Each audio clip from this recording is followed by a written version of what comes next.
Hello, everybody. Welcome in to the NBA Front Office Show. The NBA is back. We had 2 games last night. We've got a bunch more tonight. Almost every team in the NBA will be in action tonight, with the exception of a few. We've got plenty of news to break down. The James Harden situation takes another bizarre turn for us to talk about. We also have a lot of contract extensions to dive into, things of that nature. So plenty of news today. Keith Smith joining me as always. Keith, how are you doing? And boy, this James Harden thing, it just keeps getting weirder. Yeah, it's just ridiculous. I'm doing great. I'm a little tired because I need to train better, I guess, in the last couple weeks and stay up later. My bedtime gets like progressively earlier as the off season goes along, and then eventually like the season starts and going to bed at 1:30, 2 o'clock in the morning. I'm just not used to it. So a little tired, but I'll get a nap in later today before tonight's game start. And I'll be in my routine. But yeah, this Harden stuff, man. So reports, multiple reports from several people, and it was getting a little silly this morning, to be quite honest. It was like James Harden, like I jokingly said, James Harden has now put his underwear on his head and is running around the court screaming and yelling.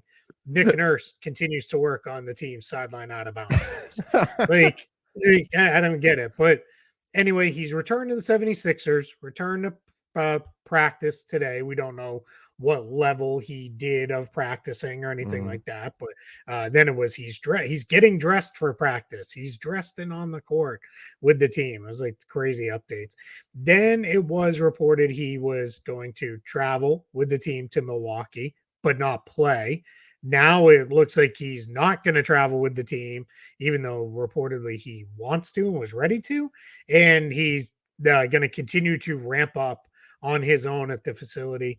No reporting on the 10-day absence, whether that was excused, unexcused. Where are we at with this 30-day clock? We have no idea on any of that stuff. And I'm guessing that's probably going to be something we don't find out unless we really need to know at this point. So yeah, James Harden not going to play tomorrow night. They're one of the teams. I'm in Milwaukee. They actually open tomorrow night. They'll be the last 2 teams to open their season, and no James Harden. So here we are. Does this surprise you that like James Harden is there and the 76ers are like, nah, no thanks? Or is it just, hey, he hasn't been here for the bulk of things. He doesn't know what it is exactly that we're doing. It's not fair for us just to throw him in. Like, what is this the right? I guess what I'm really asking is this the right decision here for the 76ers? Yeah, I think it is to an extent. If we're still doing this 2 weeks from now, then we're in some other weird situation. But for right now, today, sure, you can say, hey, he's been out of camp. It's no different than like the Warriors, right? With Draymond Green, where it was, although he was at camp, but he was out with an injury, and it was, yeah, he's not ready to play. We need to ramp him up. He's not going to be ready to go. So I'm fine with that part of it. Obviously, we know this is a very different situation. It's not injury related. But if we're 2 weeks from now and we're still not playing him, then it's clear to me, no, we know you're going to get out there and pull some nonsense, and we don't trust you not to, so we're not going to play you. Then, and if that's the point, then be honest about it, right? Well, whatever the tipping point is, and I would say it's probably another 3-4 days from now, probably before their second, third game, you have to be honest about why you're not playing him or why he's inactive for games or whatever the case is, because I get it, like, and I don't blame them if that's the approach they take, but it's definitely a weird situation all around. Yeah, 100%. And it'll be interesting because all the players are going to get asked about it, and they're going to have to respond to it. So there is definitely a cloud hanging over this team coming into their opener tomorrow. But nonetheless, James Harden does return to the 76ers. They say no thanks, and we still wait to see if a trade gets done ultimately, or what's going to happen here with him. So much up in the air. Wheels up on Tyrese Maxey in the meantime. I think he's going to get every opportunity to really become the guy in that backcourt, and I'm excited to see what he can do. But this James Harden situation just keeps getting stranger and stranger. Yeah. All right, Keith, we do have some veteran extensions to get into. We've got some rookie scale extensions too, but this is some of the transactional news from around the league, and there's some of these deals that we'll talk about are, some of these are better than others. So let's get into them and see who did what around the league. We'll go right here. So these right are our now, rookie scale ones. sorry, these are the now. rookie scale ones that came through. Never mind, flip it up. That's all right. Switch it up. Let's do rookie scale first. Sorry, I just put the file up. I didn't realize which one you were sending. Let's do rookie scale first, and then we'll get into the better ones. So the graphic that's on the screen, created by our guy Scott Allen over at Spot Track, just kind of laid out, hopefully fairly simply, of the 14 rookie scale contract extensions that were done. There was 14, and got the dog checking in here to say hello. 14 of them out of 31. The reason it was 31 this year was Chuma Okeke from the Orlando Magic. He signed a year late. He was part of the 2019 draft class, but he didn't sign until before the 2020 21 season. So he signed a year late. So 14 players get deals done. Some of these we've known about for months. Some of these we just found about, but we're gonna kind of run through some of them very quickly, and then other ones not so quickly. And notice who's not on there, Emmanuel quickly. But we'll get into that too. That was well done. That was well done. Right? Yeah. Anthony Edwards, LaMelo Ball, and Tyrese Halliburton all got the designated player extensions. They can bump to the 30% if they achieve all NBA status or MVP or defensive player of the year. Really, we're talking all NBA with any of those three guys. Not unexpected at all. Desmond Bane get the other. I continue to call it a functional max contract.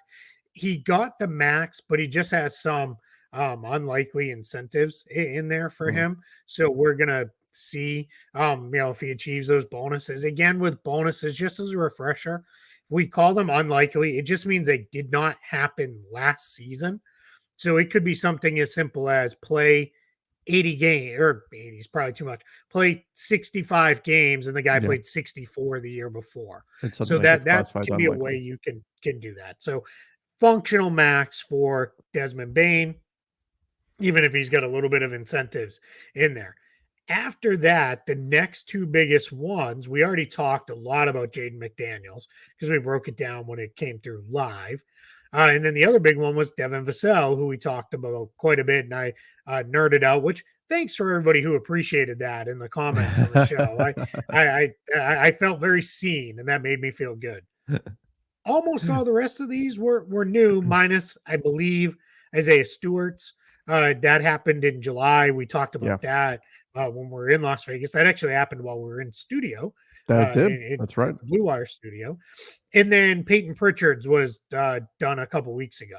Almost, I believe, all the rest were done within the last couple of days. So for my money, without going deep into the details on every single one of these, Onyeka Okongwu's was the most shocking one to me, just from, I think that's an incredibly good value for the Atlanta Hawks to have him at about $15.5 million per season. I just think he's really good. It would not surprise me if by the end of this year, if he's Atlanta's starting five, I'm very high on him, and I think they got him on a really great value contract. Yeah, I mean, he's a good young player, and so that makes this, especially Keith, one of the things that, and we talk about this all the time, but we have to start to reframe some of our thinking in terms of the rising salary cap. So I'm still seeing some people out there that are reacting to the sticker shock of some of these contracts and comparing them to, even if we get our mindset stuck a few years ago, it looks very different, right? When we're looking at some of these deals, because we get stuck in the idea that, well, a mid-level exception is like $10 million. And that's why we're here, because there's fans who don't pay as much attention to this stuff as we do, who don't lock into this stuff as much, because you can't, right? You go crazy if you're trying to do everything at once. So that's part of why we're here, is to keep people updated. But if you're still in that mindset that, oh, an MLE deal, that's like 9 or 10 million, right? Or something like that. You hear some of these contracts and you're like, oh my gosh, these are overpays. You have to reframe and think about what an average contract is in the NBA now, and then recognize what some of these guys are bringing for either an average value or even slightly above average. And Okongwu is certainly in that mold there, where he's a guy who can provide a lot of value, particularly on a deal that's really based on the new numbers in the NBA, not all that expensive. Uh, but this does beg the question.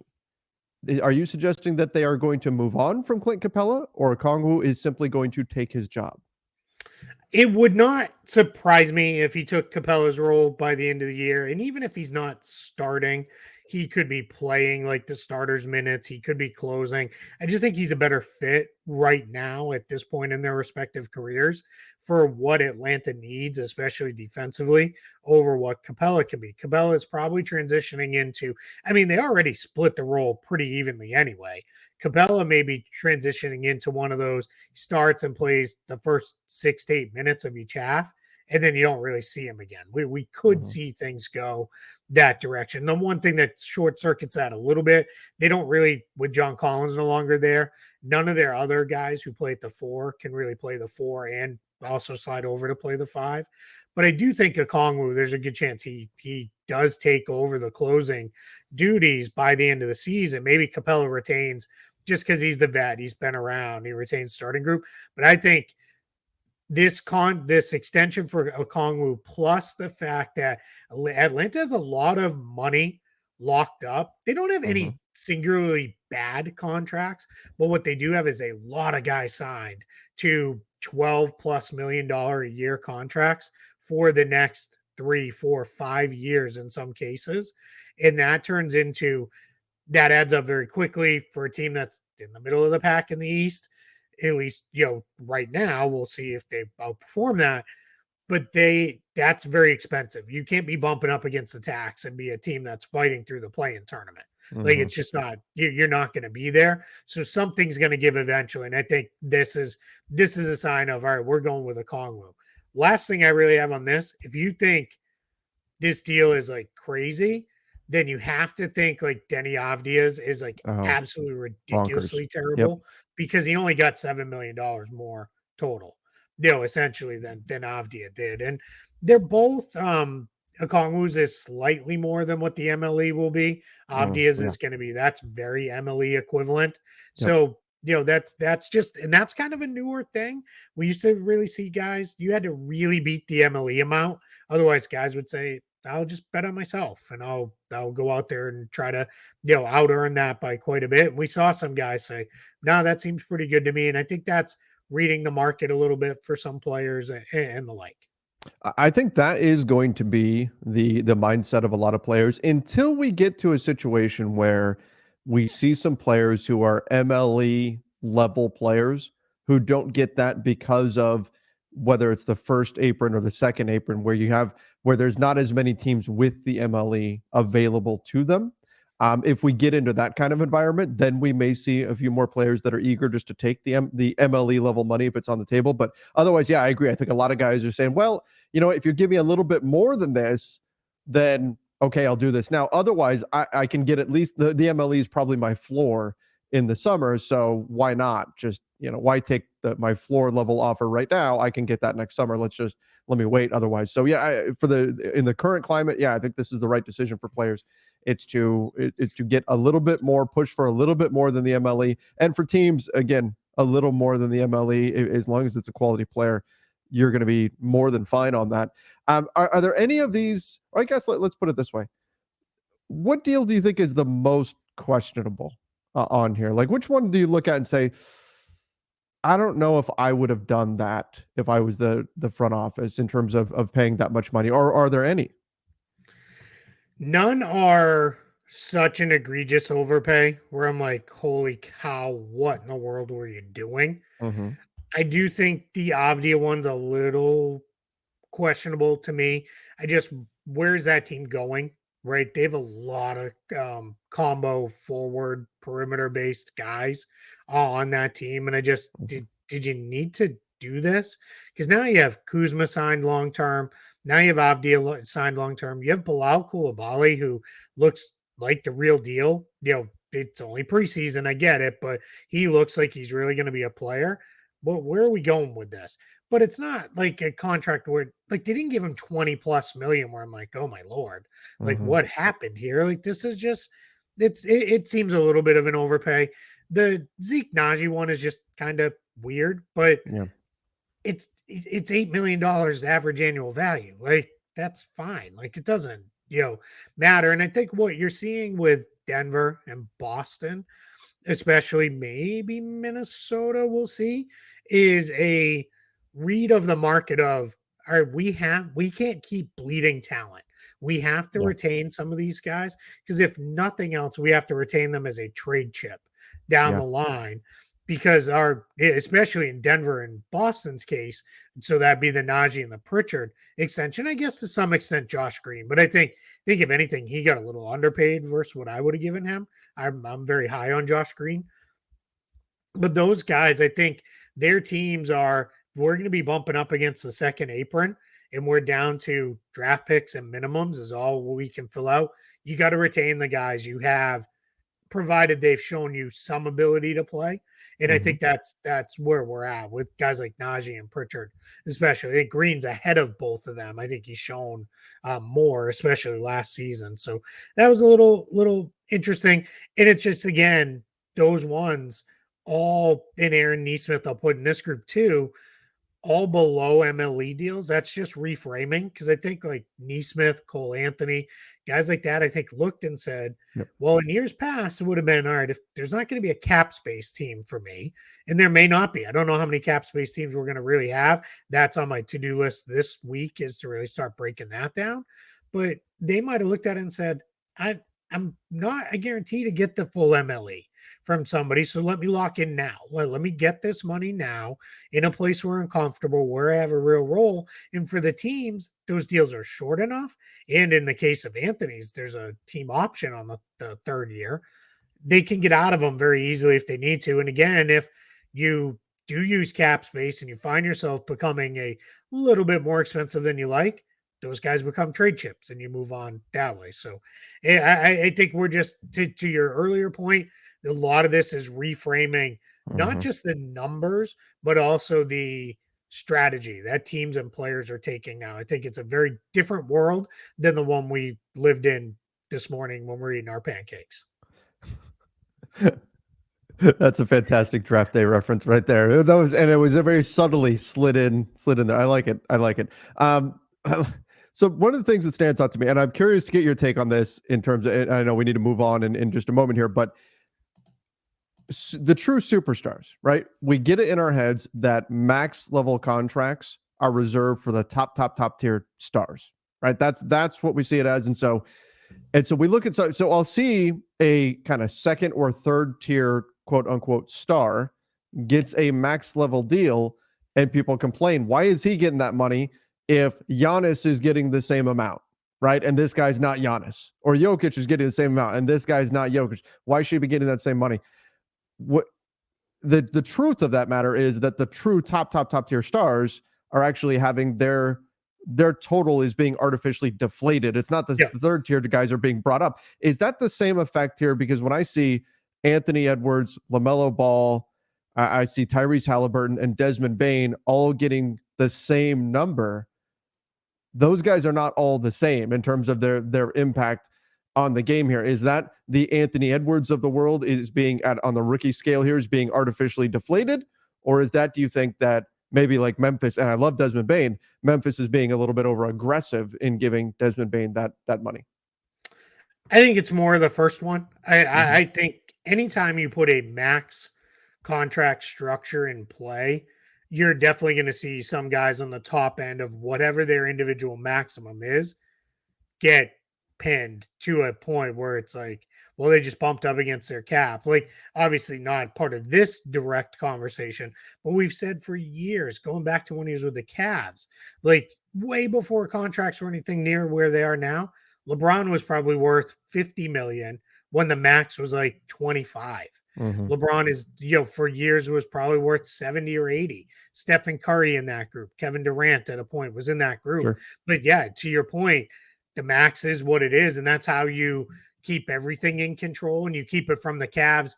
Gave LeBron $80 million, and now all of a sudden it's like, well, it's LeBron and a whole bunch of dudes on minimums Right. because we can't do anything else. There's no other way to get around this. That's where, yeah, once you put that max in there, there's definitely some of that artificial depression of the players' true earning potential because they bump into their max. But I don't know that it's a bad thing.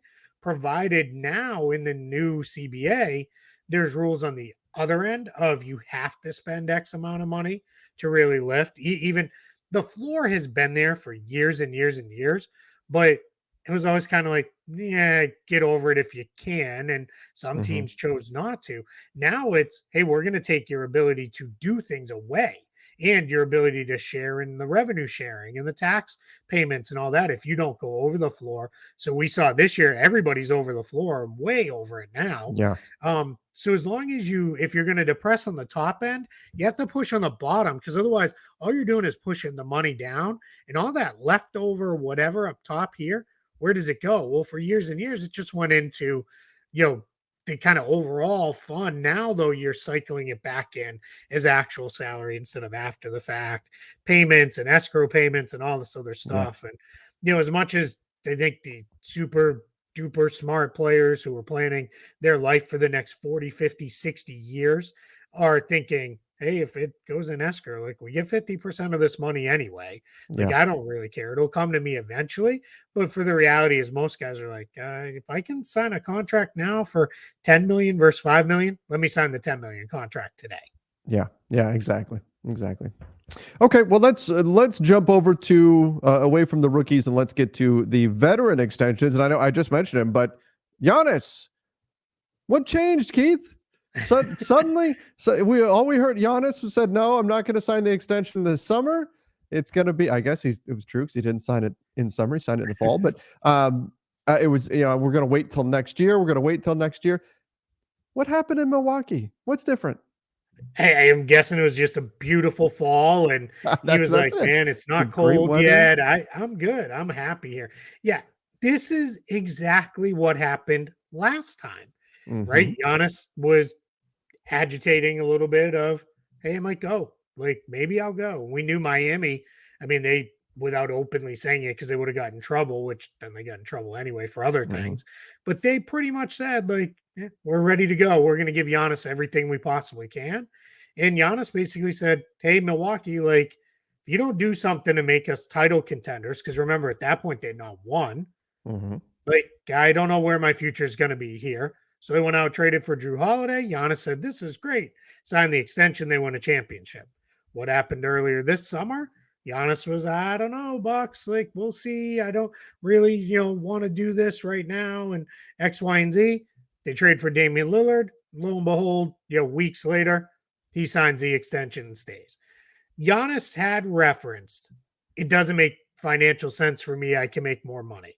There is some bit of backtracking going on now from some people saying, well, he actually can make more money now because he can get back on the market and he can do a contract before it's the over 38 rule and all these things. And it's like, yeah, I mean, I guess, but we're projecting a lot of stuff that needs to happen for a player who will be in his mid to late 30s by the time a lot of that will matter. And I don't know where we'll be at now. So I get it from the he could maximize his full potential earnings this way by doing it this way. I just think the reality is Giannis is a pretty upfront dude. Hey, like, if you want me to stick around, make the team better and give us a better chance to win, and then you did it, great. I'll follow through on my side and I'll resign. I just think that's where we're at with him. Yeah. Yeah. I think that's it as well. It's just about, hey, you guys lived up to your end of the bargain. I'm going to live up to mine. And that's Yep. exactly what he did. Any other veteran extensions that we need to get We into got here? one more, but I wanted one other thing on Giannis too. Mhm. I think there's a conversation a little bit worth having as we look at guys like Giannis and Nikola Jokic, two non-American born players who came to the United States, found homes in Denver and Milwaukee, two traditionally smaller markets. Not Denver's not the super small market, but Mhm. two smaller markets, and have stayed. And they're now, with their current contracts and where their teams are at, it's a lot more likely they may just be there for their entire runs. And it's starting to look a lot like what Dirk Nowitzki did with Dallas. Went Mhm. through some ups and downs, eventually won a title, and then stayed there for, what was it in the end, All 20 the or years. 21 years, but his entire run. And I do think with sometimes with uh, the European or overseas players that come over, I think they find a home here, and it's we forget because we're so focused on the US. Like all of Europe would fit inside of the United States. Like Yeah. so it becomes a situation where like our states and cities and metropolitan areas are often the sizes of some of the European countries, and these are home for these guys. So you're like, you're basically saying like, hey, pick up and leave your home like here, and that's just not generally how it works. A lot of those guys will stay home, and that's I think there's just something worth that. Now, maybe Luca throws my entire hypothesis here out of whack and is like, no, get me out of Dallas, but that I think would be the Mavs mess that they could be making if they make such a mess of that. So it's just something worth I think thinking about. And I do wonder, as we continue to see, overseas poor or non-American players, it's not like they're not going away. There's Hmm. more of them than ever in the league, and it's just going to be how it is. The NBA is a global league now, and the very best players in the world play in the NBA from no matter where they're from. And I think there's something to that. Maybe Joel Embiid, another example. We'll see how that all plays out. Yeah. Clearly, Joel Embiid is very happy to tell everybody I'm an American because he's playing for Team USA. So maybe that is the difference. Maybe he's adopted our culture of like I'll jump all over the place and play for whoever. That's what it is. I don't know. Maybe that's how that one is going, but it's just something I was thinking about as we kind of were running through. Wow, some of these guys, have locked in to stay places, longer than what is average anymore. Yeah. No, that's true. It's something that I think is becoming more and more the norm, and teams are starting to factor that into their decision-making processes as well. Mhm. Um, because let's face it, there's no team that wants to have a star for 7 years or whatever, and then they're dealing with a trade demand. If you feel like there's less of a chance with a star that's from Europe that's going to happen, and that this guy's going to be your guy for the entirety of his career, then that adds a little bit of value to Yeah. looking for high level Could be like players a there. tiebreaker in a draft decision or Absolutely. something like that. Yeah. Yeah, Yeah. yeah. If you have, it's not like you're changing your rankings No, yeah, based on that. you're But not if you have bumping two it. guys, right? Yeah. Yeah. Exactly. Okay.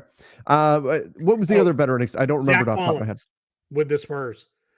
Oh, Did we talked about that one, didn't Did we we? do that one? I couldn't remember. We It's so did. much has happened this week. Just for reference for everybody, there were over 250 transactions in the last week that happened. Now, the vast majority of those were sign and waves. If anybody's interested, you can read a piece I wrote about what Exhibit 9 and Exhibit 10 contracts are, why NBA teams use them, how it's mostly about getting guys to the G League.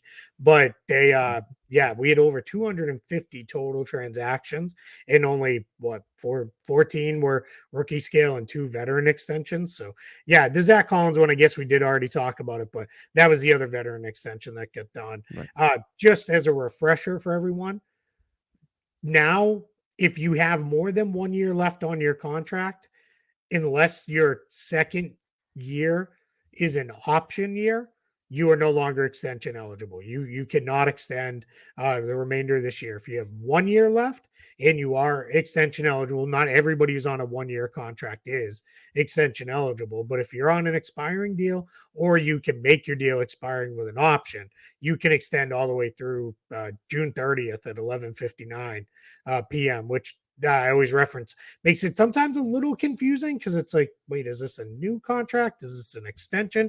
Because free agency negotiations open at 6 on Mm. 11 or on June 30th. But you do have through the final day of the league year to sign an extension if you want to go to that. And a handful of guys did that last year. Nikola Vucevic did it, Naz Reid, and somebody else that I'm forgetting. All signed extensions this year. And we'll remind people of that in June when inevitably that happens, and people are they're going, wait, this is a free agent? No, Yeah. that's Yeah, not they what jumped the happened. gun, tampering, and Yeah. remember too, new rules. You can start talking to your team, your own free agents earlier than ever before. I forget exactly what the timing is, but it's something like as soon as the playoffs end or something like that, Hmm. you can begin the conversations with your own team, which that's also, that's just that should just be always have been a thing. How you tampering with a guy who's your own free agent? Never got that. Speaking of tampering, the Suns are being investigated for tampering for negotiating early with Drew Eubanks. What Of all players, Drew Eubanks, and you right? know I'm a big Drew Eubanks fan. Yep, One of my favorite moments from being in studio was I was talking about how much I liked Drew Eubanks and the signing for the Suns as the Trailblazers walked by for that's summer right. league practice, and they all started waving at the window and giving us thumbs up, That's talking right. That about was their that was buddy. in Vegas during summer league. Yep, Yeah, that was a good weird time. though, right? Like what the yeah, this is just odd. And I guess you can't say the NBA has biases here, right? Of who Hmm. they're gonna pursue and punish with this. And my guess is if the Suns are found guilty, they'll probably lose a second round pick. Now it gets a little tricky because the Yeah, because Suns are not but exactly they've made moves to get plentiful. some They picks, which have, so they yeah. could have some trade Yep. capital. But I Yep. mean, so this is actually like if they wind up, and who knows when it would happen, but if it turns out that this is that there are, I don't even know if I want to use the word guilty. I mean, they talked to him a little bit too early, right? Sure. Yeah. But if that's the case, it actually could somewhat inhibit their ability to make a future trade if they do lose a second round pick because they don't have a bunch of them to throw into trades to kind of grease the wheels. But so Yeah. this could wind up mattering. It's also possible it doesn't matter at all, and that's probably the most likely thing. But given the Suns, well, the cupboard is pretty bare when it comes to Yeah. tradable assets. So that this could actually mean something for them. They do have a second rounder coming from Denver. That was part of Mhm. that whole trade of future first to Denver. That Yeah. whole thing they worked out at the draft. So this is they do have that one coming. So that would be the one I would assume would go first. Hmm. That's usually how the league does it. The league generally tends to punish a team with one of their own picks, but Phoenix very famously has none of their own picks. So yeah, I mean, I guess we'll see. If they lose that Denver pick this year potentially, and that there's no protections on that pick, so they're getting it. And I apologize, that was actually from the Magic.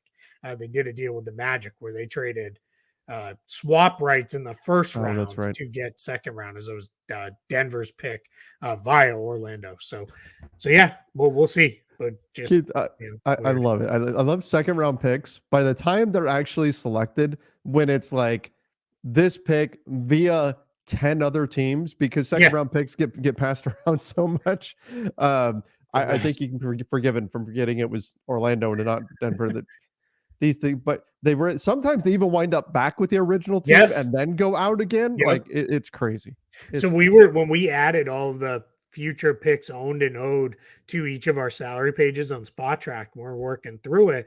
One of the questions was, "Hey, this one says like I think it was Detroit. Like Detroit owns a pick, but it's like via three teams, but it's their own pick." And I was like, "Yeah, that's correct. Like Yeah. it circled back around. Everything comes home again, right? You can always go home again. Sometimes this league, man. Yeah, we're leaving the light on for you. Second Yeah, round pick. Come on back. yeah. Come on back. All right. Last thing we've got for today. Al Horford is going to come off the bench. We were wondering how that was all going to work out with Boston and who was going to enter that 6-man role. Apparently, it is going to be Al Horford.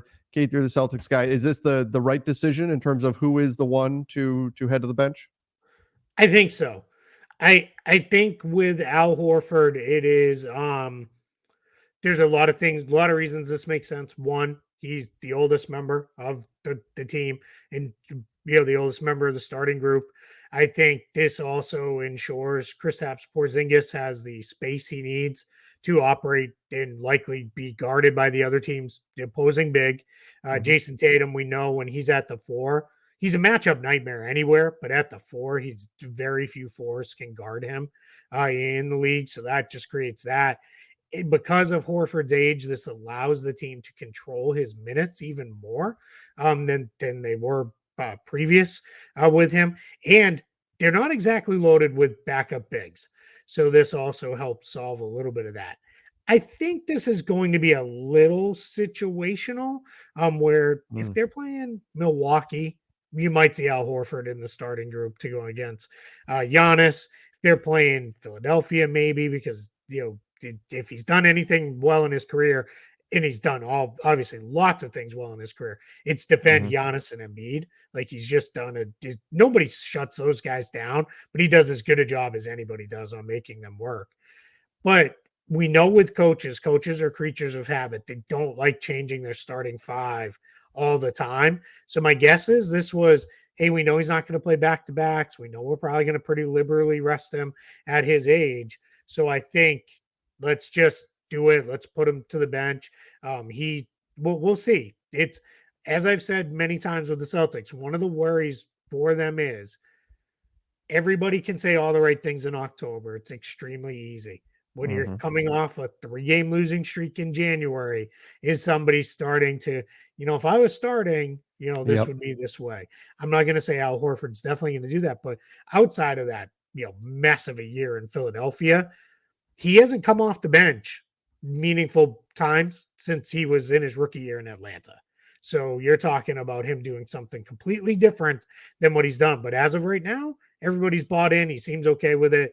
And I'm sure he's going to play just as big a role as he would have otherwise. So we'll see starting tonight, what it Yeah. looks like. They open with the Knicks tonight. And, this is the new look. And, it was everything was kind of pointing in this direction. And last, they decided, hey, Derek White, you're kind of the least accomplished of this group, so you have to go.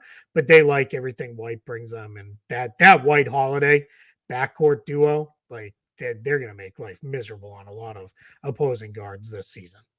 Does this mean that Tatum is checking Randall in tonight's game? Yeah, they tend to go with Jalen Brown on the bigger On the bigger bigger that guys. okay. Okay, that makes some sense. Yeah, because then Tatum can kind of float and help Right. a little bit.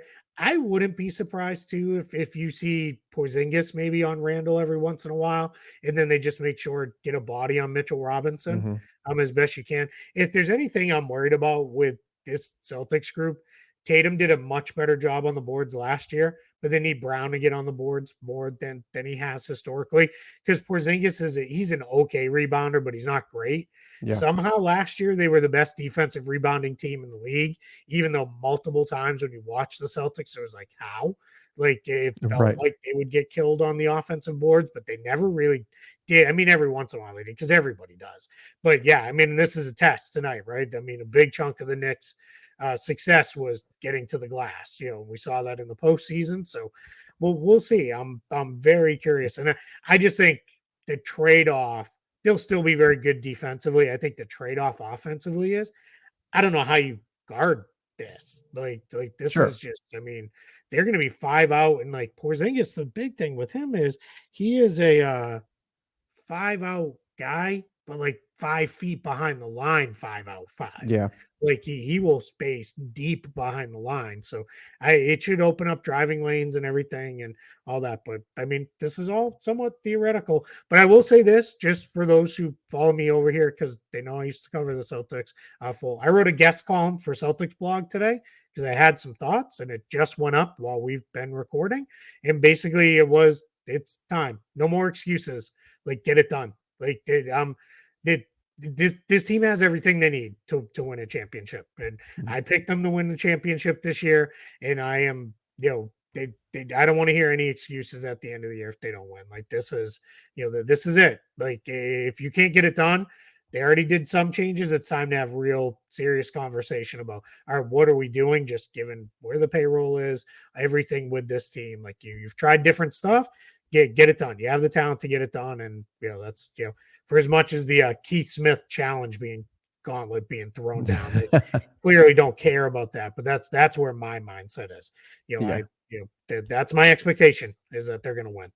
It's championship or bust for them. And I'm not saying that I think the Knicks are going to beat them because Tatum would have to defend Randall. It's more there's a physical toll to that. I was Sure. curious to see how the Yeah, Celtics absolutely. would navigate that Yep. situation. And that's Um, a fair question. Yeah, you're going to put it. It's the small forward, power forward version of AD, right? Where AD, mhm. there's a physical toll to him playing the five all the time. Well, anytime you're asking a guy to play up, there's a physical toll. It's less playing small forward to power forward because a lot of Yeah. teams just they don't have that. Randall is very much the old school, like I will go through you on my way to the Yes. rim, power forward. What you hope is you get to Julius Randle, who is content to take off the dribble 25 dribble, contested 15 footers all night long. Right. If he's willing to do that, then I could probably do an okay job of guarding him if that's all he's going to shoot. Like, if he gets down on the block and is serious about getting to the rim, that becomes a whole different animal. Yeah, if he goes Wreck-It Randall mode and he just starts taking the ball to the basket and smashing, that's where you start to wonder. Okay, and Tatum I think can do just fine contesting and everything, but again, he'll be feeling it by the end of the game if that's the kind of mindset that Randall is in, and we'll see how that all plays out tonight. And by the way, excited there's so many games tonight. I don't even, so great. I don't have enough TVs. I don't have enough TVs. That's for sure. I'm pumped because my plan tonight is I have DirecTV. DirecTV has the NBA Mix channel on a league pass night like tonight. So I'll have Celtics on ESPN. And then when I flip, I'm going to flip to the Mix channel where it'll have, a bunch of different games. And I'll be able to kind of toggle between and see what it looks like. So I'll, in case anybody was wondering, yes, I will still be mostly focused on the Celtics game tonight. So I was I thought it was Twitter something too. I thought it was something, but no, it's nothing. Nope. I mean, it is nice. Good for Chris Haynes that he's getting the honest Dame sit down tonight, sure. But or tomorrow night, I guess. So, but no James Harden. So there's that. No James Harden. No James. And now that I always like when stuff like that happens because you can kind of get a little peek into the world that we live in, where we get these notifications. And every time it gets us, we jump and we're, what is it? Because you just never know with this league. But no, sometimes it's whoa, this happened. Most of the time, it's like what just happened there, where notification goes off. Because in my head, I already start thinking, oh my God, I'm gonna have so much to do today. But no, it was nothing. And then I get irrationally angry at the person who I put notifications on for. Yeah, right. Which is unfair. Hey, we do have a little bit of news. Scotty Barnes just had his option picked up by the Raptors. They just announced that. Not surprising there. And then the 76ers, a little end of the bench roster shuffling, waived Azuolas Tubelis from his two-way spot, and they re-signed Ricky Council, who was waived earlier in the week. So there we go. All righty. All right, everybody. Well, that's going to do it for today. Make sure you do subscribe to the NBA Front Office YouTube channel. And, of course, follow us over on Spotify, Apple Podcasts, wherever it is you listen to podcasts. Thanks, everybody. Till next time. See ya and stay safe.